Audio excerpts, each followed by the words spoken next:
हम स्वागत है सभी का अनादि अनंतम पर। और भगवद गीता के 12वें अध्याय के श्लोकों को हम पठन और श्रवण करेंगे आज।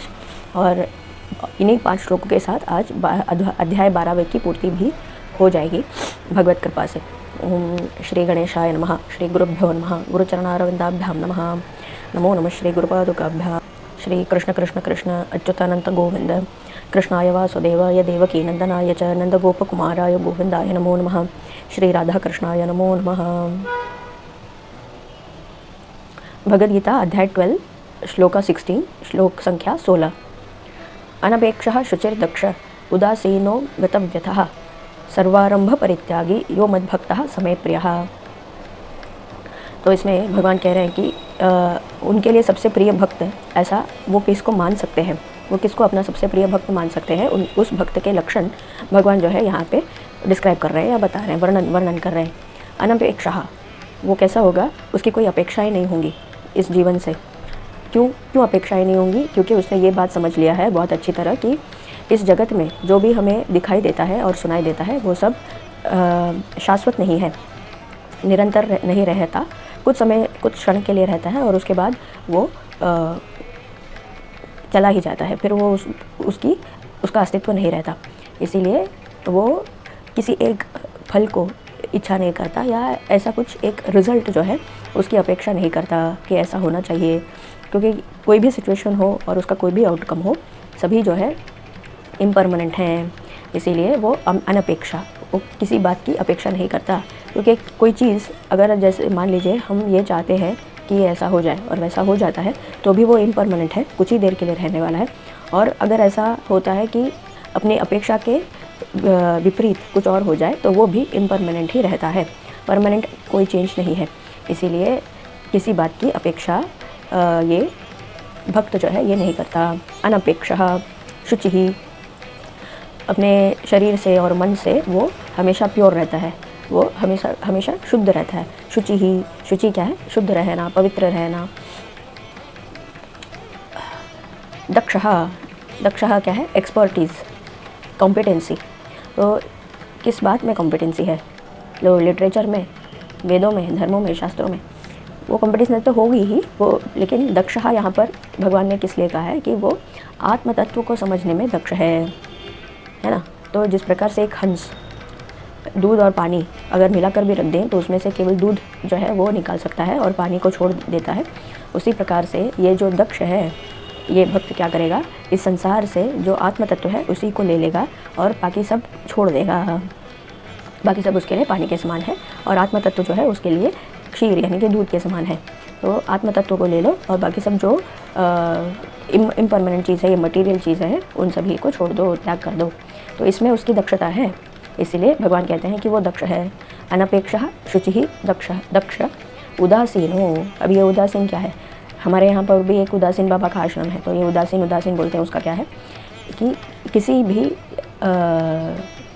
चीज़ में, वस्तु में उनका कोई इंटरेस्ट नहीं होना, किसी संकल्प को लेकर के नहीं करना, या फिर किसी बात के लिए परेशान नहीं होना, इस चीज़ के लिए केयर नहीं करना, वो है उदासीन। तो ऐसे न्यूट्रल रह जाना।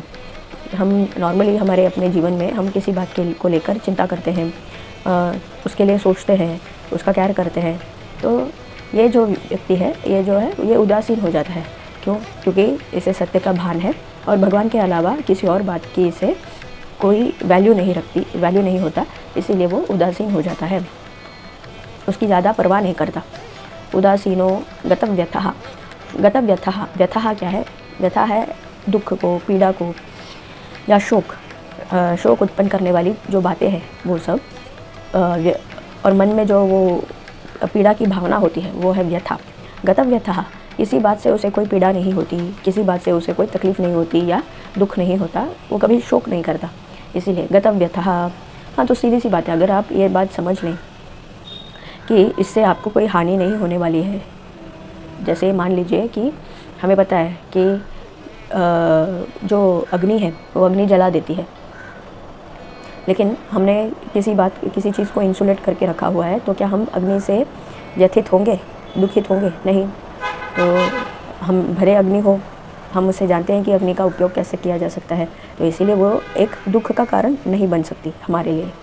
वैसे ही ये जो संसार है और संसार से जुड़ी हुई चीज़ें हैं जो एक साधारण व्यक्ति को व्यथित करती हैं, जैसे मृत्यु है ना, कोई अपघात या फिर कोई अनहोनी, ये कोई डिज़ास्टर हो जाना, फ्लड आ जाना, फेमिन आ जाना, या भूमि का ये अर्थक्वेक हो जाना, तो ऐसी सारी चीज़ें जो है किसी भी व्यक्ति को व्यथित कर सकती हैं। लेकिन ये जो भक्त है, इसे इन सारी चीज़ों का भी कोई इस पर असर नहीं होता और वो व्यथित नहीं होता। गतम व्यथः सर्वारंभ परित्यागी, सभी आरंभ यानी कोई एंडेवर्स स्टार्ट करते हैं ना, वो सभी सर्व आरंभ परित्यागी, ऐसे कोई एंडेवर्स नहीं करता कि मुझे ये हासिल करना है, ये मुझे हासिल करना है, ये मुझे हासिल करना है।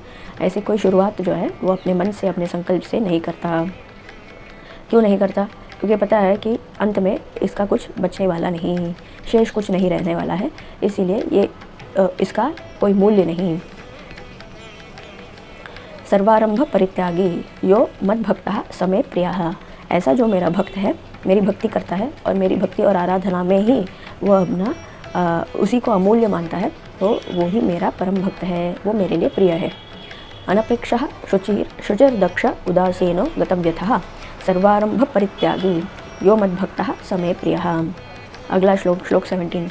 यो न हृष्यति न द्वेष्टि न शोचति न कांक्षति शुभाशुभ परित्यागी भक्तिमान यः समे प्रियः। यो न हृष्यति, तो किसी बात से वो संतुष्ट नहीं, किसी बात से उसे खुशी नहीं मिलती, यानी उसका जो आनंद है वो किसी एक्सटर्नल चीज़ पर डिपेंडेंट नहीं है। अगर ऐसा होगा तो मैं खुश होंगी। जो न हृष्यति, ऐसे बाहर की वस्तुओं से जो सुख का अनुभव नहीं करता, जो आनंदित नहीं होता, वो यो न हृष्यति न द्वेष्टि, न ही उसे किसी बात से कोई द्वेष है, किसी का स्वभाव उसमें गुणों की कमी है, कोई दृश्य जो है वो दुखदाई है तो या निंदास्पद है, तो उन सभी चीज़ों के लिए भी इसके मन में कोई द्वेष नहीं होता। यो न हृष्यति न द्वेष्टि न शोचति, न शोचति क्या? रोना, आंसू बहाना या दुखित होना। यो न शोचति, जो दुखित नहीं होता। न कांक्षति, तो कोई आकांक्षा इसमें नहीं है, किसी चीज़ की डिज़ायर, किसी चीज़ को पाने की इच्छा या उसे हासिल करने की इच्छा इसमें नहीं है। यो न कांक्षति। शुभाशुभ परित्यागी, ये शुभ है, ये अशुभ है, तो इन दोनों को ही उसने त्याग दिया है ना। ये कोई कर्म है जो पुण्य कर्म है, ये शुभ कर्म है, जो कोई पाप कर्म है ये अशुभ कर्म है, ऐसे। या फिर कोई हमें शुभ फल की प्राप्ति है या अशुभ फल की प्राप्ति है, या कोई समय, ये शुभ समय है या अशुभ समय है, तो ये सब जो भेद हैं, ये भेद उसके मन से मिट जाते हैं। ये जो द्वंद्व है, ऑपोजिट्स हैं, ये ऑपोजिट्स के भेद उसके मन से मिट जाते हैं। और इसका कारण क्या है? क्योंकि इसका मन जो है वो केवल एक उस परमात्मा में लीन है, उसमें लगा हुआ है, और वो हमेशा उस एक की चिंता करता रहता है। तो इसमें भी भगवान है, उसमें भी भगवान ही है। तो हमारे दाहिने हाथ में भी भगवान है, बाएं हाथ में भी भगवान है, तो इन सभी में भगवान ही है, चाहे किसी भी रूप में हो, चाहे किसी स्वभाव गुण या किसी भी एक अनुभूति के साथ हो, लेकिन है तो मेरे ही भगवान। इसीलिए शुभाशुभ परित्यागी, तो ये शुभ है, ये अशुभ है, ऐसे कोई साइंस हमें मिल जाते हैं, तो वो भी उसे भी त्याग देता है कि ये एक शुभ संकेत है या अशुभ संकेत है, तो संकेतों को भी वो त्याग देता है। इसमें क्या शुभ और क्या अशुभ, जो भी है वो भगवान ही है। इसीलिए शुभाशुभ परित्यागी भक्तिमान यह समे प्रियः। तो एक बात हमें इसमें समझना चाहिए, गौर फरमाना चाहिए या नोटिस करना चाहिए कि ये सारी जो लक्षणों को भगवान ने बताई है, ये स्वाभाविक लक्षण होने चाहिए। ऐसा नहीं कि आज हमने पढ़ लिया या सुन लिया या हम उसे अप्लाई कर रहे हैं तो हम भगवान के प्रिय हो गए, लेकिन ये करते करते इतना हमारा अभ्यास होना चाहिए कि ये ही हमारा स्वभाव हो जाए, ये सारे गुण जो है हम में स्वाभाविक रूप से दिखाई देने लगे। तो ये नहीं कि हम थोड़ी देर के लिए कुछ ऐसे कॉन्शियस हो गए, फिर हम में ये गुण हम लेकर आ गए, फिर बाद में झगड़ा करने लग गए, कहीं कुछ और करने लग गए, फिर बाद में भूल गए, फिर से अचानक याद आया, अरे नहीं मुझे तो नरिष्यति भगवान ने बोला है, मुझे सुखी नहीं होना है, ना मुझे द्वेष करना है, तो अचानक ऐसे बीच में याद आ जाता है, फिर से हम उसका पालन करते हैं। तो शुरू शुरू में तो जब हम अभ्यास करना प्रारंभ करते हैं तब ये सारे लक्षण जो है वो ठीक है, और धीरे धीरे हमारा अभ्यास इतना ज़ोरदार होना चाहिए कि ये हमारा स्वभाव ही बन जाए, हम ऐसे ही बन जाएं। यो न हृष्यति न द्वेष्टि न शोचति न कांक्षति शुभाशुभ परित्यागी भक्तिमान यह समे प्रियः। और ऐसा ही भक्त जो है वो भगवान को सबसे प्रिय है। ये हुआ श्लोक 17। अभी श्लोक 18 और 19, 18 और 19 जो है साथ में है, तो 4 पंक्तियाँ आएंगी, चारों को एक साथ देख लेते हैं। समः शत्रौ च मित्रे च तथा मान अपमानयोः शीतोष्ण सुख दुःखेषु समः संगविवर्जितः तुल्यनिन्दास्तुतिर्मौनी संतुष्टो येन केनचित् अनिकेतः स्थिरमतिर्भक्तिमान् मे प्रियो नरः। समः शत्रौ च मित्रे च, तो किसी शत्रु को देख लो या किसी मित्र को देख लो तो भी उसके मन के भाव जो है वो नहीं बदलते। किसी मित्र को देख लो तो हर्षित हो जाना, और किसी शत्रु को देख लो तो एकदम द्वेष से भर जाना। ये ऐसे मन का जो भाव बदलने वाला जो एक टेंडेंसी है वो नहीं रहता। समहा, दोनों के लिए इसके मन में समान भाव ही होता है कि ये भी भगवान का ही एक अंश है, जो मेरे आराध्य हैं उस आराध्य का ही एक अंश है। इसीलिए उसके मन में कोई उसका मन विचलित नहीं होता, उसका मन समभाव में रहता है। समहा शत्रौ च मित्रे च तथा, और मान अपमानयोः, और मान में और अपमान में भी उसके भाव बदलते नहीं हैं। कोई सम्मान कर दे तो भी उसका एक ही भाव रहेगा, कोई अपमान कर दे तो भी उसका वही भाव होगा। उसके मन में कोई भाव का अंतर नहीं, इसीलिए उसके चेहरे पर भी कोई भाव का अंतर नहीं होगा, वो ऐसे ही रहेगा, न्यूट्रल। तो प्रशंसा कर दो तो भी ऐसे ही रहेगा, फिर अपमान कर दो तो भी वैसे ही रहेगा। ना वो खुश होगा, मान सम्मान से कभी खुश भी नहीं होगा और अपमान से वो दुखी भी नहीं होगा। दोनों में उसका भाव जो है वो समान ही रहेगा। समः शत्रौ च मित्रे च तथा मान अपमानयोः शीतोष्ण सुख दुःखेषु समः। शीत उष्ण सुख दुःखेषु समः। शीत क्या है? ठंडी। उष्ण यानी गर्मी। इन दोनों में, ये दोनों ऑपोजिट्स हैं, तो इन दोनों ऑपोजिट्स में भी सम भाव से रहना। सुख दुःखेषु, सुख और दुख ये दोनों अगेन ऑपोजिट्स हैं, तो इन ऑपोजिट्स में भी वो समभाव रखता है। शीतोष्ण सुख दुःखेषु समः संग विवर्जितः। और किसी भी वस्तु से या विषय से उसका मन जो है वो संग नहीं करता। मैं इसके संग संग चलूँ, ऐसा नहीं करता। मन बोलता है मैं इसके संग ना चलूँ। तो संग विवर्जितः, तो हमारा मन जो है वो किसी वस्तु से या विषय से जुड़ता नहीं, उसे दूर हट करके बैठ जाता है।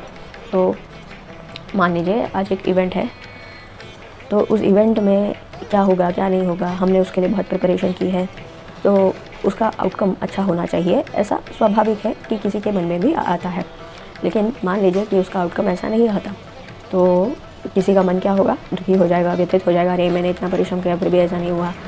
तो ऐसा नहीं, संग विवर्जितः, उस विषय से, उस इवेंट से हमारा मन जो है वो संग ना करे, कुछ भी होने दो, क्या होता है, ऐसे निस्संग होकर के रहना। संग विवर्जितः, तो अगर हम ऐसे निस्संग हो गए तो क्या होगा? हमारे मन को वो बात जो है वो अफेक्ट नहीं करेगी, उसका कोई प्रभाव हमारे मन पर नहीं पड़ेगा और हमारा मन हमेशा फ्री होगा।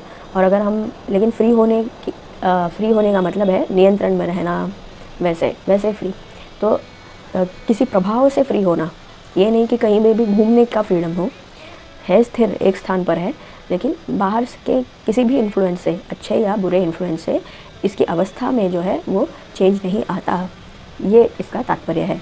संग विवर्जितः तुल्यनिन्दास्तुतिर्मौनी। तो तुल्य यानी कि समान, अपने समान कोई। तुल्य, निंदा, तो कोई हमसे बड़ा है और वो हमारी निंदा कर रहा है, तभी निंदा। स्तुति, कोई हमारी प्रशंसा कर रहा है, उसमें स्तुतिर मौनी। इन सब में मौन रह करके सिर्फ उसका साक्षी बन करके जो रह जाए वो। तुल्य निंदा स्तुतिर मौनी संतुष्टो। और मौनी ऐसा भी है कि ज़्यादा बातचीत ना करे, ज़्यादा अपने मन में विचारों को ना घुमाए, वो मौनी है। तो एक तो है कि हमारी वाक जो है उस पर विराम लग जाता है, वाणी में विराम आ जाता है, वो मौन है। लेकिन मन चलता रहता है, गुड़ गुड़ गुड़ गुड़ गुड़, अरे ऐसा है वैसा है वैसे, बहुत सारी चीज़ों के बारे में सोचता रहता है, वो भी नहीं। मौनी, मन में भी मौन है। बिना किसी विचारों की जो अवस्था है वो मानसिक मौन है। तो वैसे मौनी, संतुष्टो, और जो है उसमें तृप्त है, संतुष्टो ये न केनचित, जो भी मिल जाए, ये न केनचित, जो भी मिल जाए, जो भी है उसी में संतुष्ट हो रह जाए वो। अनिकेतः, अभी निकेतन क्या है? घर। तो अनिकेतः किसी घर का न होना। तो अनिकेतः यानी जिसका कोई अपना घर नहीं, वो। तो अगर अभी मेरे पास घर है तो क्या मैं अपने घर को छोड़ दूँ ऐसा साबित करने के लिए कि मैं भगवान की भक्ति कर रहा हूँ या कर रही हूँ? नहीं, इसका तात्पर्य ये है कि हम बंद कर ना रहें कि ये मेरा घर है और उसके साथ हमारे इमोशंस अटैच हो गए, है ना, हमारे सेंटिमेंट्स उसके साथ अटैच हो गए। ये मेरा कार है तो उस कार के साथ मेरा इमोशनल अटैचमेंट है, मैं इसे क्यों बेचूँ, ये करूँ वो करूँ, या फिर उसको कुछ हो जाए तो हमें बुरा लगने लगना। तो ऐसे अनिकेतः यानी घर बार ये इन सभी चीज़ों में उसका मन जो है वो रमता नहीं। अगर है तो है, नहीं है तो नहीं है। अनिकेतः स्थिरमतिर भक्तिमान में प्रियो न रहा। स्थिरमतिर, उसकी मति जो है वो स्थिर रहती है, एक ही अवस्था में रहती है। उसे समझना है कि जो भगवत प्राप्ति है वही अमूल्य एक भेंट है मेरे इस जीवन का, एक अमूल्य और एकमात्र लक्ष्य जो है वो केवल भगवत प्राप्ति है। भगवान के अलावा कुछ और जो है उसमें कोई मूल्य नहीं, सब नश्वर है।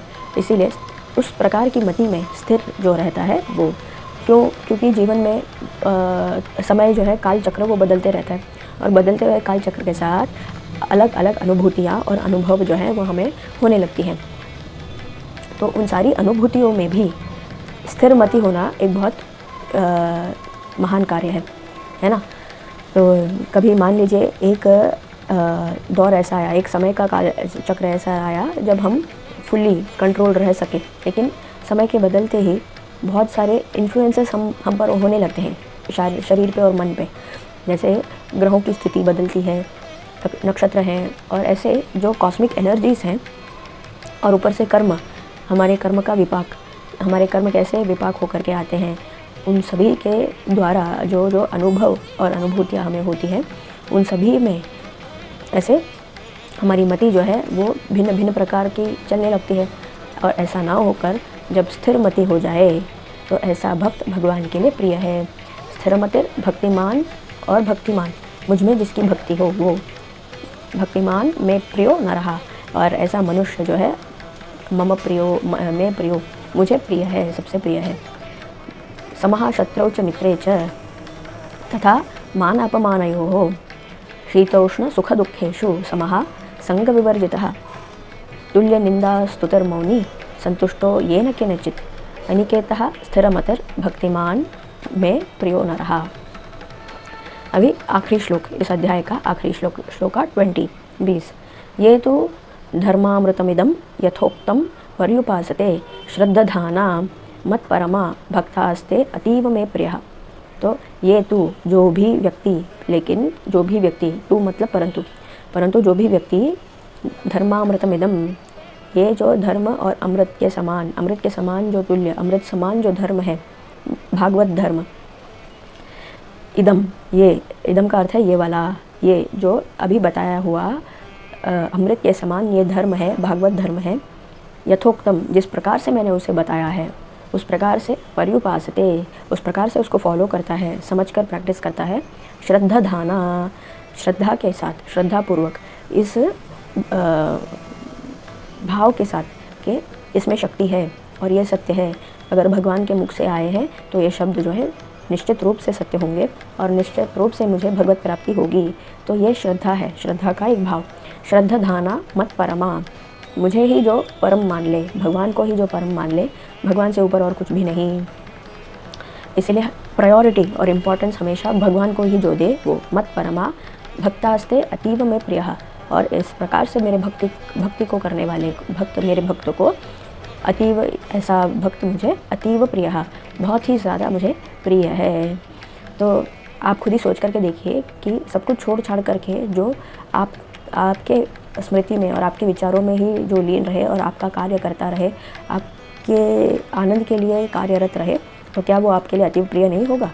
तो वैसे ही है, अगर कोई सब कुछ छोड़ छाड़ के केवल भगवान का स्मरण करे, भगवान का नाम जपता रहे, भगवान के प्रिय जो कार्य हैं वो करता रहे, कोई अपेक्षा ना करे और बस कार्यरत रहते हुए भगवत भक्ति में लीन रहे, तो क्या वो भगवान के लिए प्रिय नहीं बनेगा?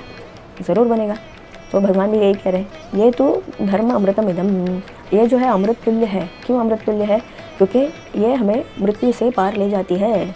अगर ये धर्म हम नानाविध प्रकार के धर्मों का पालन करते हैं ना, पुत्र धर्म है, पिता धर्म है, स्त्री धर्म है, पुरुष धर्म है, ऐसे नाना प्रकार के धर्म, फिर सामाजिक धर्म है ना। तो बावड़ी बनाना या कोई जल का संचय जो है स्रोत बनाना, ऐसे सामाजिक कार्य करना, तो ये सब नाना अलग अलग प्रकार के धर्म हैं। अन्नदान करना, लेकिन इन सभी में जो अमृत तुल्य है उस धर्म को, ये भागवत धर्म जो है अमृत तुल्य है, क्योंकि ये किसी भी मनुष्य को अमृत प्रदान करती है। अमृत प्रदान करने का अर्थ क्या है? मृत्यु से परे ले जाना। फिर उसकी मृत्यु नहीं होती, क्योंकि उसे ये समझ चल जाता है कि ये जो शरीर है ये तो पहले से ही मृत है, इसमें आत्मा के होने तक ये चलायमान है। जब आत्मा इससे बिछड़ जाए तब ये चलायमान नहीं रहेगी। तो इस शरीर में खुद अपने स्वयं का कोई प्रकाश नहीं है, अपने स्वयं का कोई इसमें तेज नहीं है, अपने स्वयं का कोई इसमें जीवन नहीं है। वो जीवन शक्ति जो है वही आत्मा है, वही सोर्स है, और वो ही हमारे मन को भी नियंत्रित करती है, हमारे मन को भी प्रकाश देती है।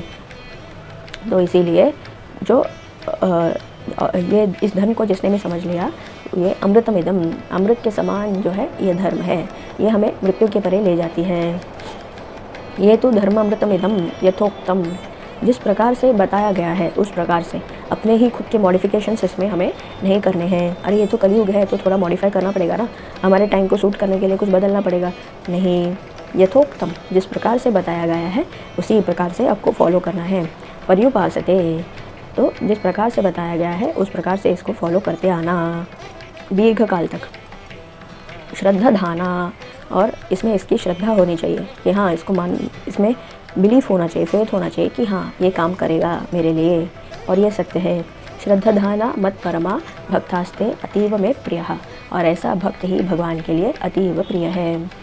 तो इसमें अध्याय 12वें में भगवान ने बताया है, फल का निरूपण किया है कि इतने सारे अध्यायों में, अध्याय 1 से लेकर के अध्याय 11 तक सारे योग अभ्यास, कर्म योग, ज्ञान योग, भक्ति योग, फिर बाद में सत्य असत्य, मृत्यु, फिर नाना प्रकार के लोग और यज्ञ के बारे में भगवान ने बताया, और कर्म के बारे में, कर्म का निरूपण किया, आश्रम धर्म, वर्णाश्रम धर्म के बारे में निरूपण किया। तो इतने सारे अध्यायों में 1 से लेकर 11 तक जितने ही अध्याय हैं उन सब में जो भगवान ने हमारी ओर से हमें जो करना है वो सब बताया। तो 12वें अध्याय में भगवान अनुग्रह दे रहे हैं कि ये सब करने के बाद तुम्हें फल स्वरूप क्या मिलेगा, तुम मेरे प्रिय बन जाओगे। और इससे ज़्यादा इस जीवन में हमें क्या अकम्प्लिशमेंट चाहिए कि हम भगवान के लिए, भगवान के प्रिय हो जाएं, इससे ज़्यादा हमें और क्या चाहिए। तो और उस भक्त के लक्षण, किन लक्षणों के होते रहते भगवान उसको अपना प्रिय मानते हैं। तो इस लक्षणों को जान करके, समझ करके, इस प्रकार से हम अभ्यास करके हम अपने स्वभाव में इन सारे चेंजेस को अगर लाते हैं तो निश्चित रूप से हमारा जीवन जो है वो अमृतमय बन जाता है। इसमें कोई दुख की, चिंता की या शोक की, मोह की कोई वजह या जगह नहीं रहती। भले बाहर की दुनिया में हमारी उपलब्धियाँ कुछ भी हों, कैसे भी हों, लेकिन हमारी मानसिक अवस्था जो है वो नित्य निरंतर सुखमय ही बना रहता है। तो भगवान का आशीर्वाद हमें प्राप्त हो जाता है। तो उसमें इस अध्याय में, अध्याय 12वें में भगवान ने ये अनुग्रह बताया है कि किस प्रकार से हम भगवान के अनुग्रह को प्राप्त हो सकते हैं, उस पात्रता को हम किस प्रकार से हमारे अंदर ला सकते हैं। तो इसी के साथ हम इस अध्याय को भगवान के चरणों में समर्पित करते हैं, और अगले जो वीडियो है उस वीडियो में हम अध्याय 13वें का पठन करेंगे, उसका प्रारंभ करेंगे। ओम तत्सर्वम श्री कृष्णार्पणमस्तु। कृष्ण कृष्ण कृष्ण।